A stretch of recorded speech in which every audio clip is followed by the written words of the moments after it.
Hello students, welcome back to my channel. हम कर रहे हैं 7.2 exercise section formula.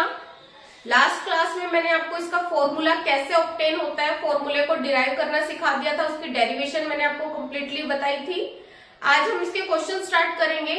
First question आपको दिया हुआ है, देखो इसमें आपको क्या दिया है, 2 पॉइंट्स के कोऑर्डिनेट्स दिए हैं और इसका रेशो भी दिया है और हमें एक पॉइंट फाइंड करना है। उसने क्या कहा है, find the coordinates of the point which divides the join of, कि इनको ज्वाइन करने वाला एक लाइन सेगमेंट है -1 और 7, 4 और -3 को ज्वाइन करने वाला एक लाइन है और उसको एक पॉइंट डिवाइड कर रहा है। किस रेशो में डिवाइड कर रहा है, 2:3 में। मुझे यहाँ पे जो पॉइंट है उसके कोऑर्डिनेट्स फाइंड करने हैं, तो उसके कोऑर्डिनेट्स मैं लेट कर लेती हूँ कि वो P पॉइंट है और उसके कोऑर्डिनेट है x और y। तो हम कैसे फाइंड करेंगे, सेक्शन फॉर्मूला आपको थोड़ा थोड़ा माइंड में आ रहा होगा। जब रेशो दिया हो और पॉइंट्स दिए हो तब हम सेक्शन फॉर्मूला लगाकर इसके पॉइंट्स फाइंड कर सकते हैं, कोऑर्डिनेट्स फाइंड कर सकते हैं। कैसे था फॉर्मूला, x का पॉइंट अगर हम निकालेंगे तो कैसे था, ये m1 m2 होता है, ये m1 m2। क्या करते हैं, m1 x2, इसको हम लेंगे x1 y1 और इसको लेंगे x2 y2। कैसे बनेगा फॉर्मूला, m1 x2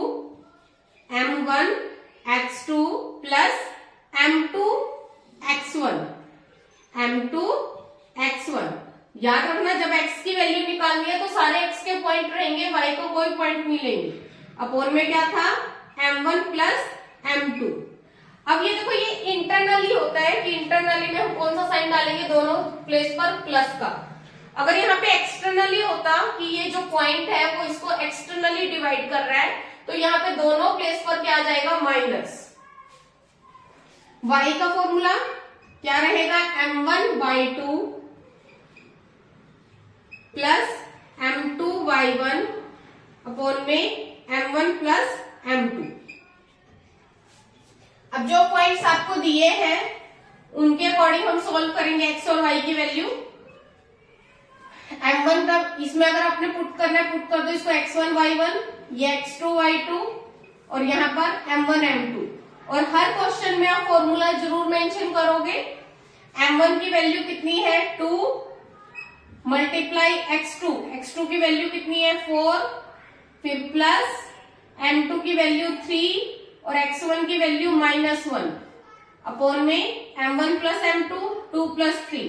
तो x की वैल्यू कितनी आ जाएगी, 4 2 8 -3 अपॉन में 5 अपॉन 5 कैंसिल होके x की वैल्यू कितनी आ गई, 1। और y की वैल्यू निकालेंगे, फॉर्मूला साइड पे लिखा हुआ है m1 y2, m1 की वैल्यू 2, y2 कितना है -3 प्लस m2 और y1 कितना है 7। इसके बाद क्या होगा, m1 प्लस m2, 2 प्लस 3, इसको सोल्व करेंगे कितना आएगा, 2 3 6 प्लस 21 अपॉन में 2 और 3 5। 21 में से 6 माइनस करेंगे कितना आ जाएगा, 15 अपॉन में 5 से कट के x की वैल्यू, y की वैल्यू कितनी आ गई, 3।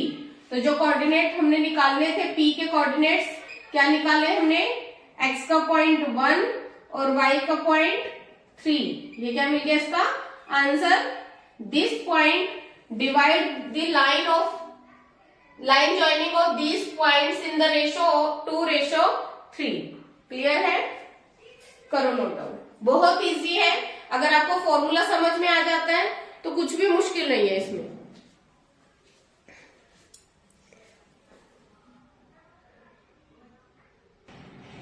सेकेंड क्वेश्चन जो है, सेकेंड क्वेश्चन में आपको क्या दिया है, find the coordinates of the point of the try section of the line segment joining the points. Joining के पॉइंट्स आपको दे दिए और पर आपको जो पॉइंट्स निकालने, कोऑर्डिनेट्स निकालने हैं, वो किसके निकालने हैं, the points of try section. Try section का मतलब क्या होता है, ट्राई सेक्शन का मतलब है 3 पार्ट्स में। जैसे कि आपको एक पॉइंट ये है 4 और -1, ये इसके कोऑर्डिनेट है। सेकंड पॉइंट के कोऑर्डिनेट -2 और -3, इसके क्या निकालने हमने, पॉइंट्स निकालने हैं जो ट्राई सेक्शन के। ट्राई सेक्शन मतलब देखो 3 पार्ट्स, 3 इक्वल पार्ट्स। अब देखो 1, ये पॉइंट 1 बन गया, 2 और 3 बन गए ट्राई सेक्शन। ट्राई सेक्शन करने पर पॉइंट्स कितने बने, 2 न्यू पॉइंट्स। इसको कितने पार्ट्स में डिवाइड कर रहे हैं, 3 पार्ट्स में। तो अब इसका रेशो कैसे निकालेंगे, पहले हम क्या करते हैं, P और Q लेट कर लेते हैं इसको। अब रेशो क्या रहेगा, देखो ये सारे इक्वल पार्ट थे, अगर इसको वन पार्ट और 1 पार्ट, जब हम P के कोऑर्डिनेट्स फाइंड करेंगे तब हम रेशो क्या लेंगे, P से पहले कितने पार्ट है 1 और P के बाद कितने पार्ट्स है 2, तो हम रेशो लेंगे 1:2। जब हम Q के पॉइंट निकालेंगे, Q से पहले कितने पॉइंट है 2 और Q के बाद कितने पॉइंट है 1, तब रेशो लेंगे हम 2:1।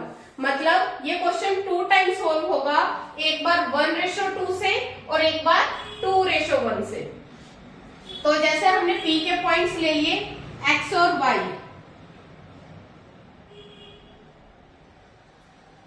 इसको X और Y पॉइंट लिए, तो पहले हम X और Y फाइंड करते हैं। फॉर्मूला मैंने परमानेंट साइड में लिखा हुआ है, तो हम क्या करेंगे, ये इसको M1 लेंगे, इसको M2, अभी इसकी बात नहीं करेंगे, और यही पॉइंट रहेंगे। एक पॉइंट ये जो गिवन पॉइंट्स है ये क्या रहेंगे, X1 Y1 और X2 Y2। तो फॉर्मूले के अकॉर्डिंग क्या था, M1 X2, M1 की वैल्यू कितनी है 1 और X2 की वैल्यू कितनी है -2 प्लस M2 की वैल्यू कितनी है हमारे पास 2, X1 की वैल्यू कितनी है 4, अपॉन में M1 प्लस M2 1 प्लस 2, कितना होगा सोल्व करके, -2 प्लस 8 अपॉन में 3, कितना आएगा 6/3, कट करके कितना आ गया 2, और Y के पॉइंट निकालेंगे। M1 कितना है 1 मल्टीप्लाई -3 प्लस 2 मल्टीप्लाई -1 अपॉन में M1 प्लस M2, कितना आएगा -3, और इसको सोल्व करेंगे -2 अपॉन में 3, सोल्व करके कितना आ गया -5/3। मतलब ये दोनों P के पॉइंट निकल गए। P के पॉइंट हमें कितने मिले 2 और -5/3। अब जब हम Q के पॉइंट लेंगे तो यहाँ पे जैसे अगर आपने XY लिखा है, या उसको X2 Y2 ले लो या X डैश Y डैश ले लो, इसके Q के पॉइंट हम ले लेते हैं X डैश और Y डैश, इसके पॉइंट निकालेंगे। फिर से हम दोबारा से फॉर्मूला लगाएंगे, पर अब M1 M2 क्या रहेंगे 2 और 1, और जो X1 Y1 है X2 Y2 है वो गिवन पॉइंट्स ही रहेंगे। तो M1 की वैल्यू कितनी है 2 और M1 X2 की वैल्यू कितनी है हमारे पास -2 प्लस M2 कितना है 1, X1 कितना है 4, अपॉन में M1 प्लस M2 2 प्लस 1, कितना आएगा -4 प्लस 4 अपॉन में 3, ये हो गया 0/3, तो कितना आ गया इसका आंसर 0। जब Y डैश की वैल्यू निकालेंगे, फिर से M1 कितना है 2 और Y2 कितना है -3 प्लस 1 मल्टीप्लाई -1 अपॉन में 2 प्लस 1, कितना आ जाएगा सोल्व करके -6 -1 अपॉन में 3, कितना आ गया -7/3। ये किसके कोऑर्डिनेट्स निकल गए, Q के कोऑर्डिनेट्स क्या मिले 0 और -7/3। तो ये वो दोनों पॉइंट है जो इस लाइन सेगमेंट को क्या कर रहे हैं, ट्राइसेक्ट। क्लियर है, करो नोट डाउन। इसमें अभी ट्राइसेक्शन आया, आपके पास ये भी आ सकता है कि वो उसको 4 इक्वल पार्ट्स में डिवाइड कर रहे हैं। अगर यहाँ पर 4 इक्वल पार्ट्स होते तब क्या होता, जो गिवन पॉइंट्स है मान लो 4 और -1 और -2 -3। अब 4 इक्वल पार्ट्स बनाने के लिए देखो क्या करना होगा हमें, इसमें यहाँ पे ले लिया P, यहाँ ले लिया Q, अभी कितने पार्ट बने हैं 1 2 और 3, एक पॉइंट और ले लिया R, काउंट करना 1 2 3 4, कितने पार्ट्स बन गए 4 पार्ट्स। पर अब इसका रेशो क्या रहेगा, P से पहले कितने पार्ट है 1 और P के बाद 3, तो इसका रेशो रहेगा 1:3। Q से पहले कितने पार्ट है 2 और Q के बाद कितने पार्ट है 2। Q के लिए रेशो क्या रहेगा 2:2। R के लिए रेशो कितना रहेगा 3:1। तो ऐसे हम किसी भी क्वेश्चन को सोल्व कर सकते हैं जहां पे इक्वल पार्ट्स की बात आएगी। क्लियर है, करो लोग।